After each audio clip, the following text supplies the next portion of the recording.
yer təvürgən bir günü çıxdım tuxum içidən, ətrafımda heç kim yox, yığlab saldım içimdən.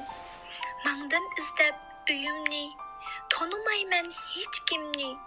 Eytinglarçu ey dostlar, kim biladi dadamni? Balalar rəsmli kitablarını söyüb oxuyduğan çoğ kiçik dostlar yaxşımısılar?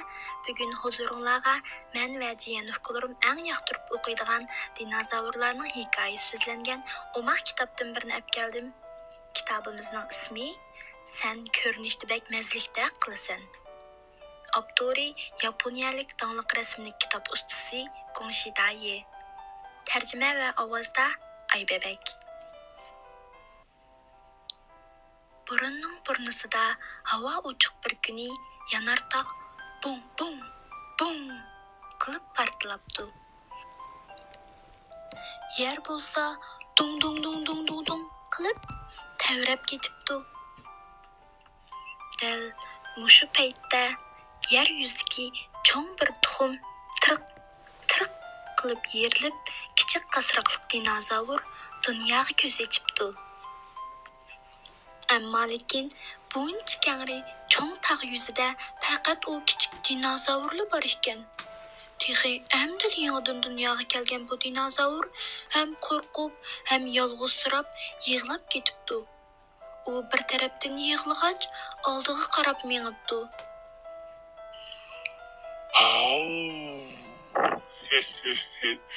Sen Körünüşdə Bəkməzlikdə qılısan.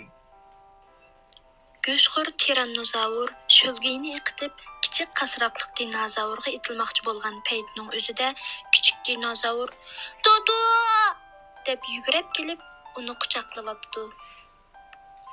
"Dodo, men siz yo'q bek qo'rqdim." Göşxor tiranozavr bu ko'rinishdan qattiq cho'chib ketibdi. Sen qandoqsiga meni dadam deb o'ylab qolding? Chunki siz mening ismimni chaqirdingiz. Mening ismimni bildig'ini cho'qim mening dadam bo'ladi-da. Nima? Ism dedingmi? Ha, boy siz Sen Körünüşdə Bəkməzlikdə qılsan dedingiz-ku. Mening ismim shu Bəkməzlik. Shundaq-ku?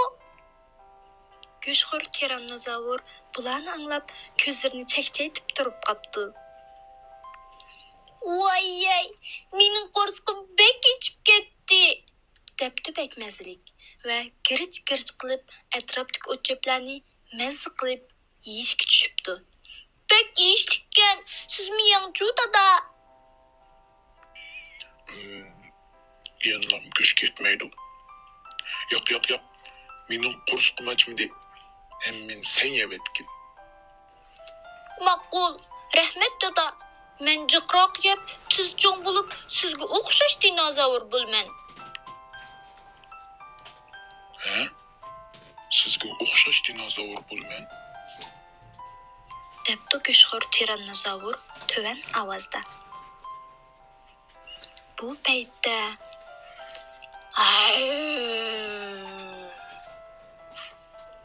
Göşxor jirantay dinozavr ko'zlaridan qip-qizil nurlarni yog'dirib mengib ketdi. Sen Körünüşdə Bəkməzlikdə qılısan. Tog'a, sizmi meni bilamsiz? Albatta bilaman. Chunki sen Körünüşdə Bəkməzlikdasan. Debdi-da ig'zini yo'g'on ichib Bəkməzlikka itilibdi. Qo'lingni tart. Gach-guch, qaras, qurus. Göşxor tiranozavr Bəkməzlikni qo'g'dash uchun jirantay dinozavr tishlagan yarasining og'rig'iga chidab turib, butun kuchini yig'ib, quyruqi bilan jirantay dinozavrni yiroqqa itib o'tibdi. "Voy jon!" Bəkməzlik hech nimani tuymasdan o't-cho'p yeyishni davomlashtiraveribdi. Qo'rsiq to'ygandan keyin Bəkməzlik qattiq uyquga tushibdi. Göşxor tiranozavr uningga qarab to'van ovozda: "Sening cho'ng bo'lib, menga o'xshash dinozavr bo'lg'ing borkanda", deb o'ziga pichirlabdi. U kuni kechida go'shqir tirannozavurning yuragi dumbi qismidagi yarasidan bekrak og'ribdi. İkinci günü səhərdə tağның güm qılıb partılğan ovozi go'shqir tirannozavurni uyg'otib o'tibdi. Qarsi bekmezlik yo'qturg'udek, u zodi naga ketgandu. U göz qilib yugurib, qoram tashlar orqasidan, ko'lning ichidan, o'rmonliqdan, o't-cho'plar orasidan bekmezlikni izlabdi. Hech yerdan topolmay, ajaba men uxlab qolgan vaqtda Chirantoy dinozavr uni yevatganmidi deb o'ylab turishiga "Dodo!" degan bir ovoz yiroqdan anglanibdi. Qarasa bekmezlik nurg'un yov mevalarni ko'tarib kelayotgandek. "Dodo, siz buni yeng. Siz o't-cho'p yeyishni yoqtirmaysiz. Shunga men buni tog'dan uzib keldim. Qoltismikanmi?" deb so'rabdi bekmezlik. Go'shqir tirannozavr Nemishqa o'ncha yiroq ketdim. Bu baxatarlik. Buni bilamsan? deb o'zini tutib ololmay varqirab ketibdi.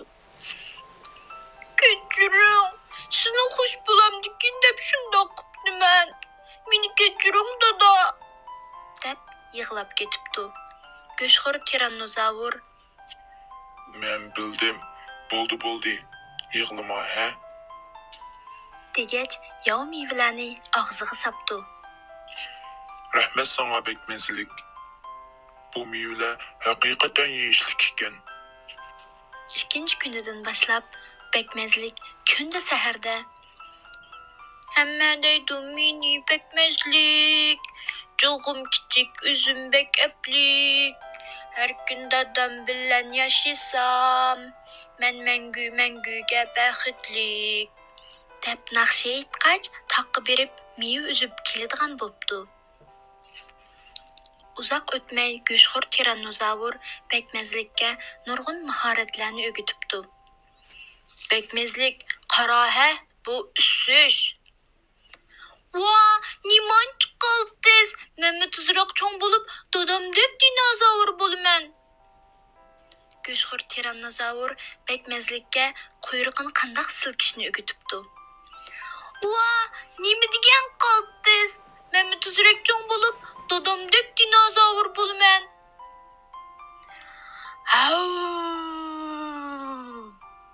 Go'shqir tirannozavr bekmezlikka yana qandoq hurkirashni o'rgatibdi. "Va, nimanchi qoldiz, bek qoldiz?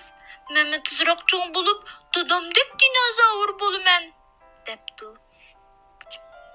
Shunday qilib kunlar bir-birini qo'g'lab o'taveribdi. Bir kuni kechda go'shqir tirannozavr bekmezlikka Bekmezlik.